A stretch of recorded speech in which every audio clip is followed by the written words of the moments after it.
Vi starter helt tilbage i 1895. Her er film stadig et eksperiment. Ingen lyd, ingen historie, ingen klip.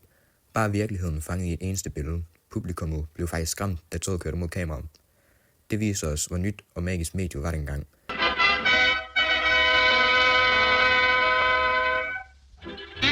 Lige før lydfilmen tager over, får stumfilmen sit sidste højdepunkt med City Lights. Charlie Chaplin viser, hvor stærk film kan fortælle følelser uden ord. Det er stumfilmens sidste store mesterværk, lige før alt ændres af lydens gennembrud. Wonderful pals are always hard to find. Springer vi frem til 1927, sker det første store tekniske gennembrud. Lydfilm The Jazz Singer er den første film med synkroniseret tale. Da publikum hørte en karakter tale direkte til dem, ændrede det film for altid. Nu kan man fortælle historier gennem dialog, musik og stemning på en helt ny måde. I slutningen af 30'erne kommer farverne til. The Wizard of Oz bruger Technicolor til at gøre films verden mere drømmeagtig.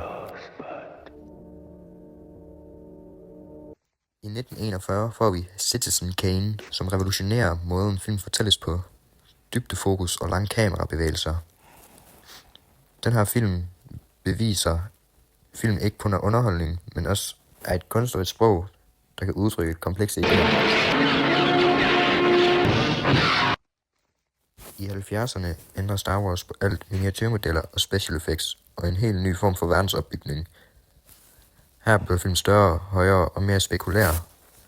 Det handler ikke kun om at fortælle en historie, det handler om at skabe en oplevelse.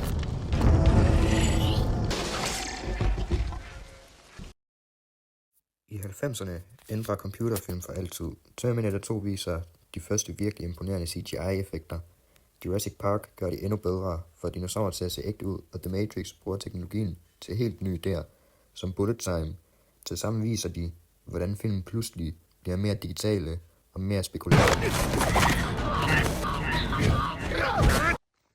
I 2009 skubber Avatar grænserne igen. Motion capture, 3D-optagelser og en helt digital verden i fotorealistisk kvalitet. Film markerer overgang til store virtuelle produktionsmiljøer, hvor computere bliver et ueksisterende kamera.